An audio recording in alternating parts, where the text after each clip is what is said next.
Hello and welcome to the Music Mission. I'm your host, Panagiotis, with my co-host here, Enrico Mainas. And we've got a special guest here today, Nicholas Kennedy. Say hi, Nick. Hi, everybody, and thank you so much to Panny and Rico for having me. I'm thrilled to be here. It's a pleasure to have you here. Nick, could you give us a bit of an introduction to who you are, what you do, your experiences with music? Well, I'm a classical pianist and music researcher. I'm currently doing a doctorate of musical arts degree at the Sydney Conservatorium of Music. I also hold a master's degree from the Guildhall School in London and a bachelor's degree with honours from the Sydney Con. I have been involved in music in some way or other since my very well meaning mother dragged me along to music and movement classes for toddlers when I was 3 years old. And the teacher and other associated staff had great difficulties keeping me away from the very out of tune upright piano, which sat in the corner of the church hall in which the classes were held. And yes, it's my great pleasure to be talking on this podcast tonight about all things musical. I think this is something that all three of us here could talk about until time immemorial. So great. All right. So, Nick, you mentioned that you were fascinated by this piano and you started learning piano from a young age, but you also play the cello. So, could you just talk to us uh, about the notion of being a double major on two instruments? Because I know you as a very amazing cellist, but also as an amazing pianist. Enrico plays piano, and I started playing trumpet, but I've since gone off and play now 8 instruments, but kind of at a mediocre level. It's really, I kind of want to hear your perspective of learning piano and cello to, I guess, equal level. Okay, well, I Or mean, do you? first of all, you're very kind to say what you said about my playing. Thank you very much. Um, Look, I think the concept of double instrument study is one which is encouraged in the earlier levels of music study.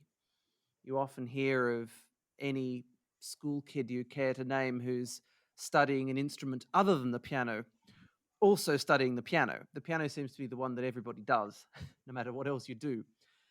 But at tertiary level and beyond that, I think it is rather rarer, but it's certainly not impossible.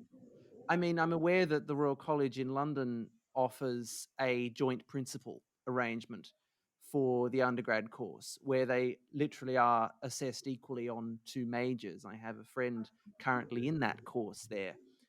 And even beyond, the realms of conservatoires and what have you, there've been plenty of musicians through time who have played two instruments to a relatively high level, if not an extremely high level.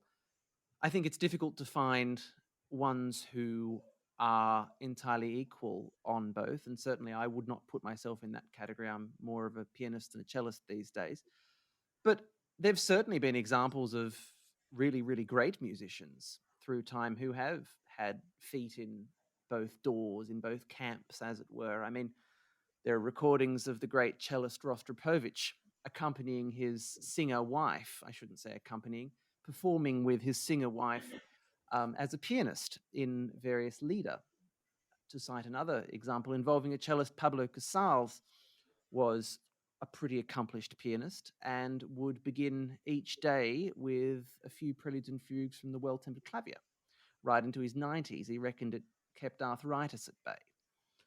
So these things are certainly not unheard of, but I think it is unfortunate in a way that very often we are asked to pigeonhole ourselves rather earlier than perhaps that would be beneficial for our organic development.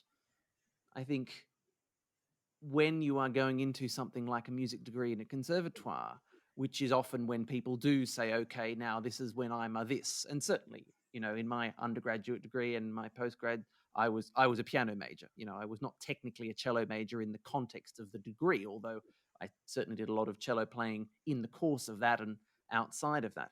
But I think there is a danger when we pigeonhole ourselves too early, not least because the music industry is as capricious as it is. And finding musical careers can be as dicey as it is. And so, in my opinion, the more strings you have to your bow, the more possibilities you have for your future, really, as even as a student, the better. And, certainly I think there is definitely merit in specializing at some point down the track.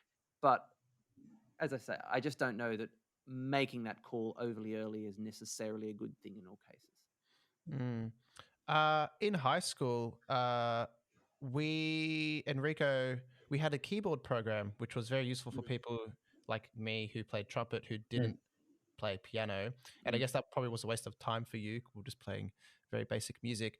But I remember before our cohort went through, they used to have the double major program at the Con High. Right. So, but they got rid of that for some reason. I'm not sure why. So, Enrico, do you feel that, if you had that opportunity in high school, you would have taken up on it? Like what instrument you would have done? Yeah. Yeah, it was a funny one because well, coming into it, you got the vibe that it was a very like strongly encouraged that you would do too. They never made me, and so I sort of went around that. But I guess what I was interested actually in Nick's perspective on this, where like the justification for that keyboard class is if where you're playing a single line instrument predominantly, it lets you. I mean, especially if you're at a year 7 age, kids who play the flute might not have encountered bass clef ever until they start doing those classes and just a better idea of vertical harmony and that sort of thing. And so I'm interested, Nick, in how you've experienced the vice versa. If you feel your playing of the cello has made you a better pianist in certain respects, or how they've been able to feed into each other. Oh, for sure. I mean, I think piano music so often is an imitation of other instruments or voices. Many great pianists have said that their favorite kind of piano sound is the piano sound that doesn't sound like a piano. And you need only to look at the repertoire to see how true that is.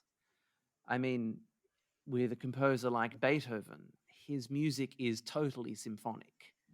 And even the way you approach things like rubato and rhythmic considerations at times, I would say, is influenced by the orchestra rather than the piano qua piano. Not saying that there aren't pianistics there, of course there are, but I'm just saying that this awareness of instrumental forces beyond the one at hand is everywhere in that music. I mean, in my particular case, I would say that playing the cello has given me a greater appreciation of the sustaining qualities of sound, the slower decaying qualities of sound, the ability to do things within one note that we can't really do as pianists.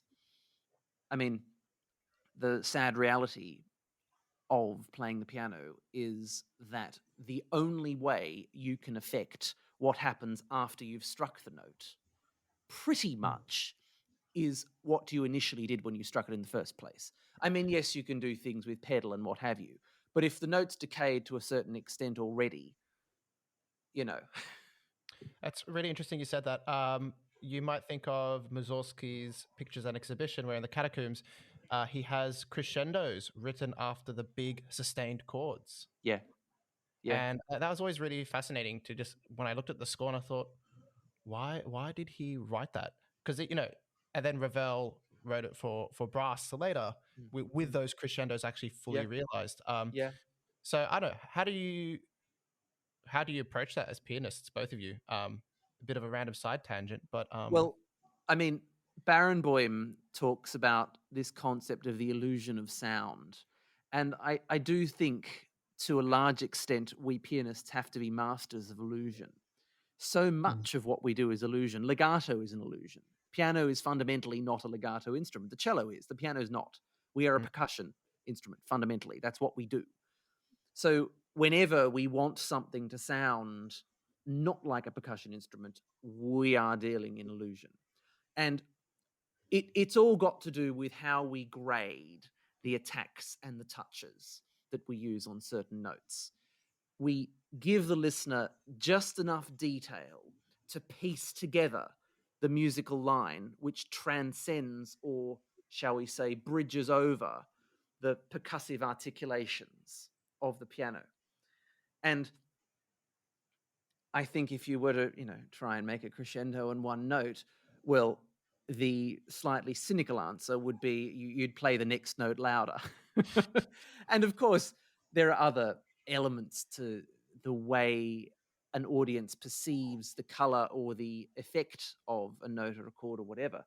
I mean, if it's a live audience or if it's a video or if the audience has some way to see you, then your physicality can also show that. I mean, it's the wonderful masterclass of, not a masterclass, but a video of Horowitz where he's talking to a student and says in his wonderful thick Russian accent, which I won't try to impersonate here, "You think I can't make a crescendo on one note?" And he plays a note and he sort of gets closer and closer into the piano and he widened his eyes like an absolute man possessed. And the note genuinely seems to get louder, but a large part of that is the fact that it looks like he's getting more intense. And we as listeners naturally conflate the hearing sense with the seeing sense to, shall we say, receive and process the performance as a whole. Yeah. And so I think the fact that if you do see a crescendo on one note, I think what you said, it goes a lot to that it ends up becoming very important for how you're going to perform that, even though you're not able to maybe physically or literally do that crescendo. It would probably inform your phrasing very, very differently, as opposed to if there were no crescendo there, where the option might be available to you to sort of treat that as a decaying sort of moment. Instead, you would, especially those long drawn out chords in Catacombs, you'd somehow have to find a way to make each of them quite intense. And that's a long time where you have to try and sustain that. So yeah, and you would. It's the body language thing, because it absolutely would. You'd have to hold that intensity and or show that increase in how you're holding yourself at the piano.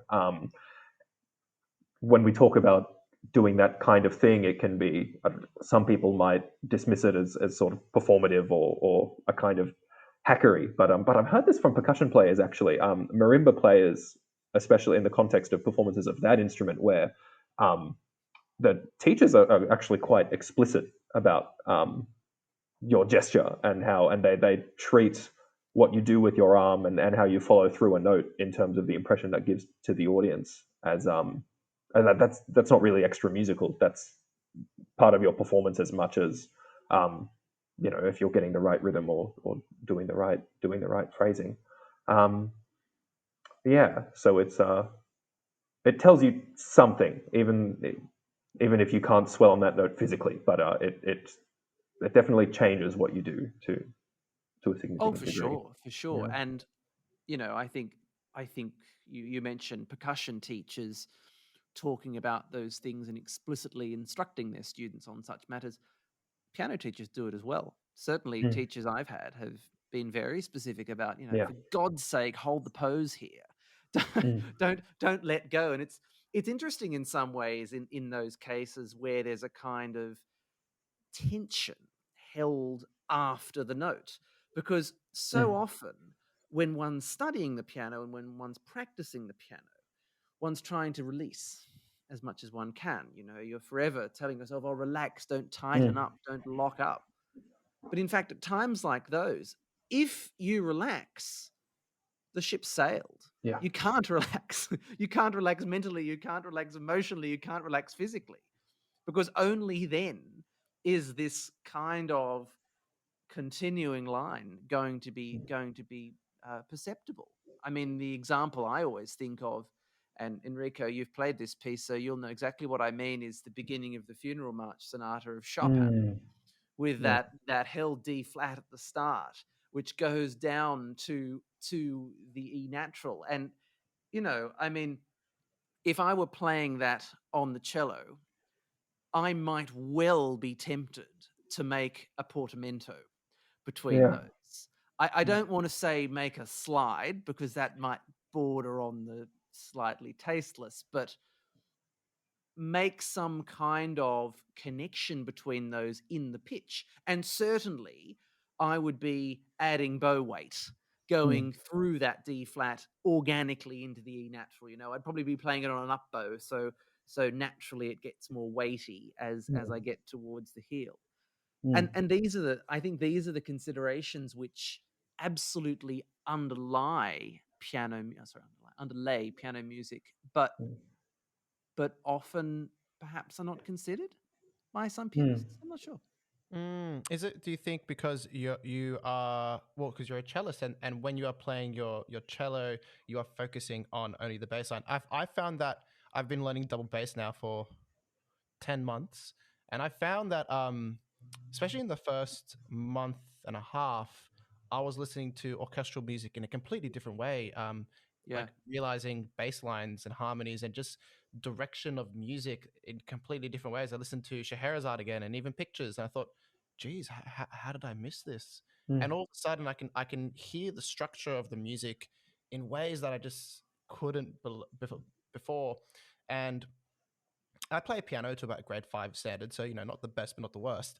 And I found that learning double bass has helped me more than learning piano, for some reason. And I think it's because you can only focus on that direction of the music, and maybe think about putting a portamento, like you said, in some music, and focusing on bow and weight.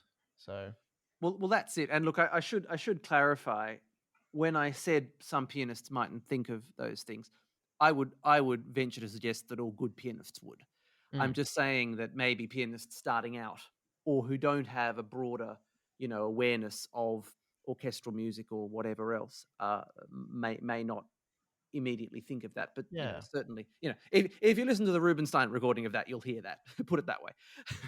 but yes, you're absolutely right about bass instruments giving you a different perspective on things like musical direction and the trajectory of the musical narrative. Because the fact is that music is built to a large extent from the bass up. And it's a little counterintuitive, because if you're going to whistle Beethoven 5, you're not going to be whistling the double bass part. You're probably going to be whistling the first violin or the flute or whatever the top part is, because we think of melodies, we sing the melodies. But actually, the bass has such an extraordinary effect on even the best of melodies. I mean, the Creatures of Prometheus theme, I know I'm banging on about Beethoven tonight, but the Creatures of Prometheus theme, which is used in the fourth movement of the Eroica Symphony, for instance, when you hear that, it's presented first with the bass line alone, and then only a little later is the melody put in there. And what strikes one when you hear that is that, so that, that movement is roughly variation related, right? What strikes you when you hear that is that the melody, in a funny kind of way, sounds like just another variation of the bass. And of course it's not. Of course, it's absolutely the melody, it's absolutely the theme. But my point is that the bass has a whole lot more pivotal importance than I think we sometimes give it credit for. And when you hear it isolated like that, and you kind of, as a listener, become aware of its details and its nuances and its shape, then you do absolutely see the melody in a broader context. It's almost like you've read the melody's CV before it comes for its interview. So I'm curious if you've had this trajectory, because I've definitely seen it in myself, and I've seen it in students, where you start off playing, and a lot of when you're starting off and you get to a certain level is focusing on technical aspects and just being able to play. One of the first moments of playing sort of musically that a lot of students are going to encounter is this idea of voicing and this idea that you bring out the melody with a cantabile and you really think about balance and you can exaggerate balance to a point where that's sort of one of the first dimensions of the music that gets unlocked to you, and your teacher's going to be very, very impressed when you're showing off your voicing all the time and all the new pieces you learn. There's not a danger, but there's a tendency after that to sort of over capitalize. So in your sort of kind of journeyman teen years of playing stuff, you're kind of constantly voicing the top, and then you do that enough where you realize, I certainly realize, it actually comes at the expense of overlooking the bass and the middle voices. And there's a point in your musical maturity where you realize, and if you don't, your teachers around you will, that you can't keep getting away with that. That's gone from the interesting option to quite the obvious option, where you're overlooking other things. I don't know if you feel that that's sort of an inevitable encountering of it, or maybe from playing the cello you were able to appreciate other aspects of the music. You were sort of able to skip that step, or it's interesting. I certainly think that in those, shall we say, journeyman years that you mentioned, and also well into undergrad, if I was ever told off for an issue of balance, it was that there was too much bass. So I think I probably had the opposite problem, and it came from the fact that I was used to listening to the bass. But I totally agree with what you say, Rico, about the tendency of the very well-intentioned and very appropriate move to make sure students focus on the melody line to lead to an unfortunate, shall we say, forsaking of the other voices. But really, I think the definition of voicing is a lot more complicated than that. And I'm not suggesting that present company aren't aware of this, but what voicing really is just a process of prioritization and a process of separation, and if nothing more, a process of awareness. And I think what you allude to when you mention teachers in the younger years of study not making this clear is the fact that perhaps we're not always given that full definition of voicing from the start. When I mean, certainly my own piano teachers when I was little were always like, "Oh, voicing." I mean, it's hilarious when if you get a comment on an assessment report or a competition report or from a well-meaning friend who's listening to your sound check or whatever saying, "Oh, watch your balance." Watch your balance invariably means bring out the top. Don't get bogged down by the voices below. But in fact, it's such a broader concept than that. And I'm not for a second suggesting that one shouldn't bring out the top when the top has the important or the most important line, as it almost always does. Let's be quite clear about this. But I agree. I think in terms of a music education strategy, I think it would be good to see that full understanding of voicing be communicated to students from an earlier age. And just a personal anecdote on that, I remember when I was in about grade 3 or grade 4 getting some piece which had a melody line for a long period of time in the left hand.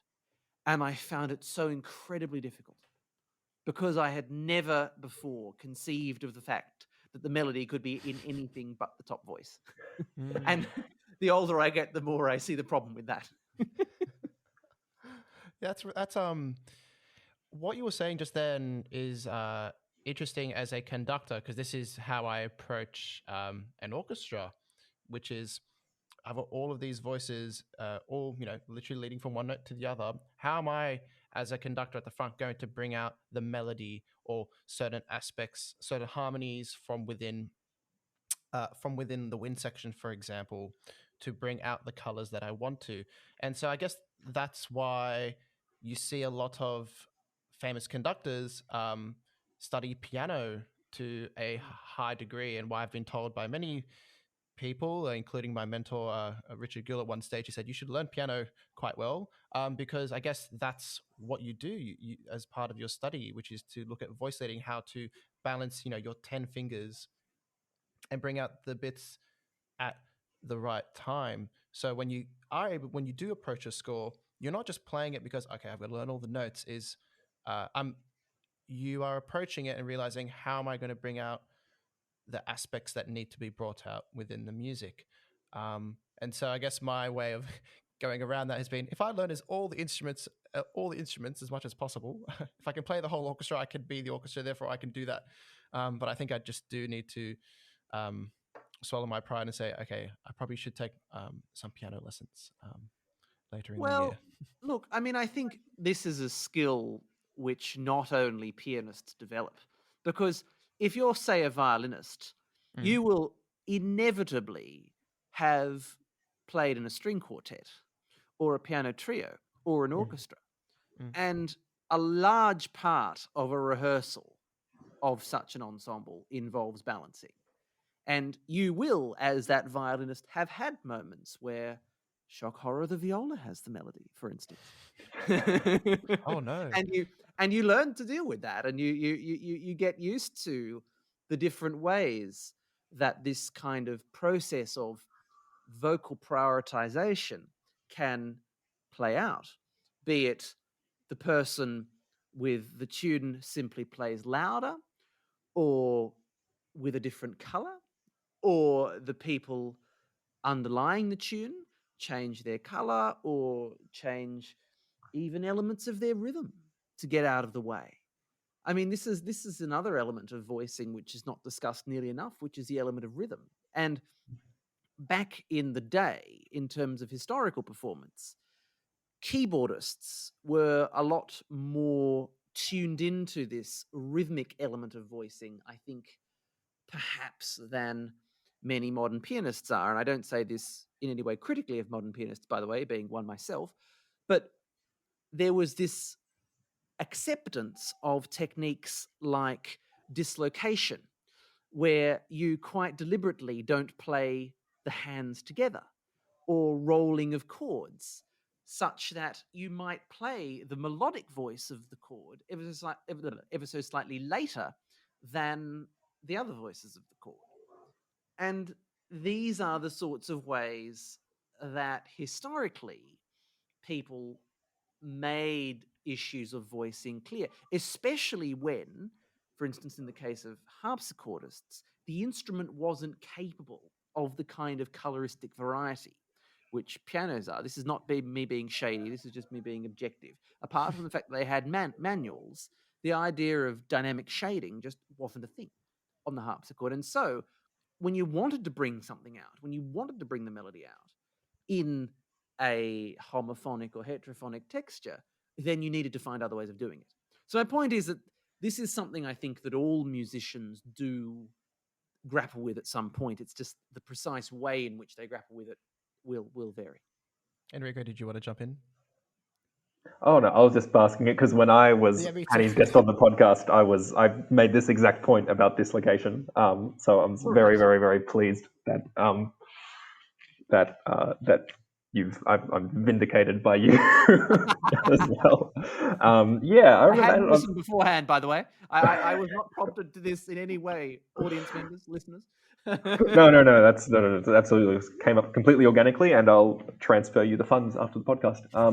But but no, I was thinking where the conversation went was the idea of this. At least I found dislocation to be in a way just a natural extension of cantabile, or at least a natural extension of what you were saying about good piano playing in a few ways working against the percussive nature of the instrument, and in some ways but being imitative of the voice and its natural tendencies, where singers don't come in and out on a note with the same striking precision a piano does.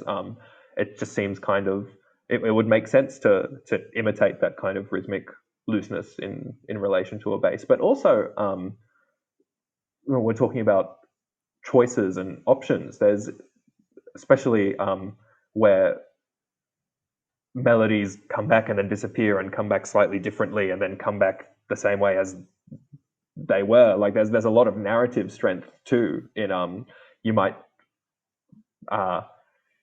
voice a melody sort of generically on its entrance and then later to not just for the sake of variety, which maybe from going back to an education perspective, sometimes I feel like we stop it, do something differently for the sake of variety, just as a reason to do something differently. Where there is if you are going to bring out the bass as a kind of, I don't know, a different or an antagonistic voice almost that is subverting the melody in a moment, there can be a lot of narrative strength in that voicing choice. So I don't know. There's a kind of context to that's going to inform your voicing choices. That's additional to just kind of that music in a vacuum. Oh, for sure, for sure, and so many musical textures, be they orchestral or choral or on a piano or in a string quartet or whatever else, do permit a kind of discretion, a kind of freedom on the part of the performers to choose which voices they wish to foreground and in what ratio they wish to foreground them. And I think absolutely there can be an element of doing that for purely the sake of variety in, for instance, pieces where you have repeats. I'm thinking particularly, for example, of suites of Bach, keyboard suites of Bach, where every half of every damned movement in every damned suite, apart from the preludes and overtures and such, is repeated. And very often those sorts of things can, purely for the sake of interest, be worthwhile.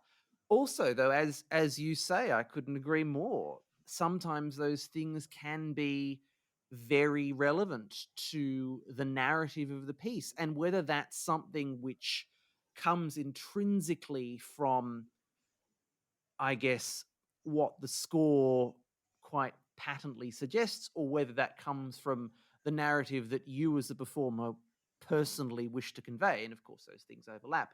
Depends. I mean, the example that I was thinking of while you were speaking was the sextuplets passage in F sharp major after the slow F sharp major episode in the Dante Sonata of Liszt. Pianists listening will know where I mean, where basically we have this passage which functions as a transition from this kind of Elysian blissful vision in the midst of this absolutely hellish soundscape that Liszt has created into a return of the Ookies and the Spookies. And I remember being strongly suggested by my piano professor in London, who herself was a student of Louis Kentner, who was a famous Lisztian, that because there is a kind of repetition within that sextuplets transition passage, there's also like an accelerando and a crescendo. So this is sort of basically kind of organic runway on which the music takes off. I remember her suggesting that in those successive repetitions, you voice one voice lower each time. So you might start off voicing the top voice, and then the next time the middle voice, and the next time the bass voice.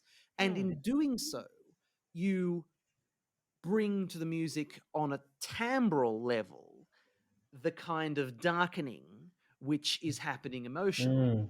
And as such, you reinforce or even add to the coherence of the piece's narrative as conceived by Liszt.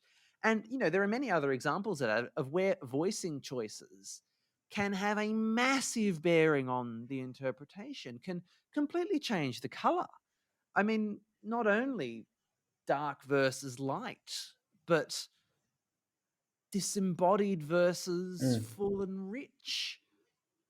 sad versus sensual. I mean, in any not even necessary oppositions, any different characters you care to name can probably be brought out in some way through voicing, whatever the medium of that music might be. That's a really interesting point about on the repeat. You can bring out the top down, because I guess on the repeat, the listeners already heard and they know what the melody is, Yeah. and so that's something I'm definitely going to consider more heavily with the next piece I conduct. This is it's really interesting talking to two pianists about voice leading, and because this is something I don't naturally do as a trumpeter or a double bassist now. And I guess it doesn't come, well, it hasn't come because I have had formal piano teaching. So it's really fascinating to actually hear these two perspectives. Nick, when it comes to orchestral music, do you think there is a place? This is an absolute new term for me, displacement. Like I literally learnt about it with Enrico last week. Is there a place for it in an orchestral setting? I've never been aware of it, so I've probably heard it but not realized what it was. But are there examples that you could think of where conductors have used dislocation between the parts to just bring out certain things, or is that a performance, or is that really restricted to historical performance where you would have that in the harpsichord part more so? I mean, if I'm being cynical, I could say there are examples of dislocation in every orchestral performance ever, and the conductor doesn't even need to ask for it. Right. I'll be serious. I don't think there's anything unserious about that at all. Absolutely. But it in terms of deliberate dislocation, which doesn't come about as a result of players thinking about what they're going to have for dinner after the concert, I think absolutely it can happen, although it's probably pretty subtle. And I think when it happens, it would probably happen as a result of soloistic freedom in one part being juxtaposed against regularity in Yes. another part. I'm trying to think of an example. I mean, yeah, it escapes me now, but I'm sure there are examples of, when you might have the strings just going bop, bop, bop, bop, bop, bop, bop, bop, bop, and the oboe or the clarinet or something has got some. Scheherazade. Bum, bum, bum, bum, bum, bum, bum, bum, bum, bum, bum, bum, Well, bum, yeah, exactly. bum. When you've got freedom on top of regularity, I think Mm. it will happen quite naturally. And Right. and I actually think that sort of, dare I say, inherent or natural dislocation, which comes from when basically when the parts are just doing what, I guess, what their parts naturally suggest. When the regular part is being played regularly and the free, swirling, whirling, soloistic part is being played freely. I think those situations actually, I'm only surmising here, but would be very much at the root of dislocation practices in keyboard instruments, in the sense that very often what you're doing by dislocating is you are replicating that sort of texture. And I've got an example for you.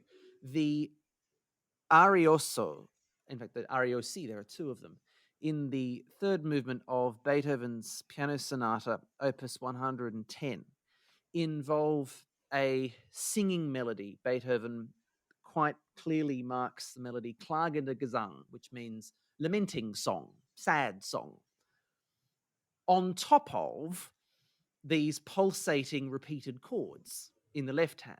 And it is very much like a concert aria, say, or even you might even say like a recitativo strumentato or something, where you've got the singer being free and the orchestra just plodding on beneath. And there, I think a bit of dislocation actually helps to recreate such a scenario. I talked earlier about piano music very often not being very much like the piano, and I think that's that's a very good example. And so many features of that example do point to this kind of freedom versus regularity. I mean, the rhythm of the melodic line is incredibly free and incredibly decorative and ornamental, and so are the pitch features. I mean, the line has all sorts of curlicues and decorations and whatever. Meanwhile, the left hand is just plodding along with its repeated chords. And as I say, I think if you judiciously dislocate in something like that, it can give the effect of the sort of dislocation which would happen maybe without trying so much in an orchestral context. Do you know what I mean? Mm. Yeah, absolutely. And I was just like to the point about replication, or even your earlier unserious point about it happening anyway. But I just think by virtue of the colors in the orchestra, it does. And I've never heard. Yeah. I don't think I've ever, whenever there's, say, the strings playing something accompanyingly and then the woodwinds come out on top of it with the melody, that is never going to happen dead on the beat. It's not a MIDI Exactly, yeah. file. So yeah. But then you just don't have that so organically in the piano. And yeah, you just No. take the measures available But it to is you. interesting though how sorry, you were saying I No, interrupted I you. got to the Sorry. end. Oh, okay, no, I was just going to say though, it is interesting though how I would almost say that dislocation in piano playing is making a comeback. I mean, it never entirely went away. Let's just have that. Let's just have that absolutely on the record. There are always examples in every period, but when you listen to even, for example, some of the international competitions, you're hearing dislocation. And I'm not sure whether competitors even 10 years ago would have dared to do that. Competitions often being this forum for kind of, I guess, perfection plus in playing. This forum for, I need to not do anything that might piss off one of the judges. Similarly with dislocation, I mean, if the contestants thought it was going to be slammed by those assessing their performances, then presumably they wouldn't be doing it. But they are doing it. Not heaps, but bits. And yeah, I just do think it's interesting, and I think it is coming from the rise of the historically informed movement. The fact that is becoming a lot more mainstream. It is no longer niche. It is no longer a little minority of crazy people on the side. It's absolutely accepted broadly, with the exception of some very, very conservative modern style in inverted commas playing. Everybody, embraces it pretty much these days. Yeah. I'd just like to talk about, you talked about playing in a competition versus, playing in a concert. And I'm not one who has entered many competitions. I just haven't as a trumpeter. But both of you have. So I guess, could you talk about your experiences with that? And you said how you do really want to tick off the judges, and I guess this kind of ties in really well, Enrico, to standard performance practices and the composer's intentions and not wanting to deviate too much from that. So how do you, if that's the case and you want to play, I guess, to the score as much as possible, how do you win? Because like, I guess if we're speaking like in a really tight box, then everyone would sound the same. Obviously, that's not the case. But how do you stand out, I guess, 10 years ago without, you mentioned that dislocation is coming now, and that's how people are finding their own voice, and that's, they can bring out certain things. Whereas 10 years ago, how would you do that if you didn't have that tool at your disposal? Be fascinating to know, because yeah. It's a funny one. Well, the end of what Nick was saying made me sort of play with this. I'm not really sure, but I guess on just a basic level, when you have any sort of established way of playing, you're going to have the established way of playing and all its parameters. And so to do well in, let's say, a competition where maybe, let's say, what's going to get you points with the jury is generally adhering to the established way of playing. They're probably a kind of sort of median representation of that, maybe skewed a little bit conservative. So adhere to that, but with tasteful moments of invention, just to show that you have the X factor and you're a standout in the competition. So maybe 10 years ago, where that there might have been a point where you couldn't rely on dislocation and just had to rely on other things. Then HIP is coming up as a trend, so you're able to have moments of dislocation. It's gradually more and more accepted. I wonder if, I don't know, decades down the track, dislocation is going to be the norm, and then maybe then we have arguments that it's sort of being overdone, and then it becomes a subversion again to play in a more sort of restrained kind of clinical way, and then we're just kind of going around the circle. I'm not sure, Nick, if you have ideas on that, or if you or what you think of competition performance generally. Look, firstly, I should say on the record that I'm absolutely not opposed to competitions per se. Competitions can do many wonderful things for musicians. They can open doors for them. They can start careers, and there have been and continue to be many very worthy competition winners. If you have a good jury and, everything's working fine, competitions can be great. What I was referring to earlier were, I guess, some of the negative stereotypes which do get bandied around. And, there is probably a grain of truth that being really, really wacky and quirky maybe isn't always the smartest strategic choice. But I think really the question of how you balance playing in a way that is not going to rile people with playing in a way that is individual and interesting and fresh arguably goes a lot broader than competitions and goes into, I would say, performance in general, not only in the student sphere where you're getting marks for your recitals and you want to get a first class, so you better play well or whatever, but also in the professional sphere where you're getting reviewed. And even if you're not getting reviewed, you are getting evaluated by people in ways that can decide your career. I mean, if you're hired as a soloist with a certain conductor and that conductor thinks you're terrible, that conductor is going to go to his or her manager and say, listen, never, ever, ever book me with this pianist again. And there goes one of your opportunities, one of your avenues for further engagements.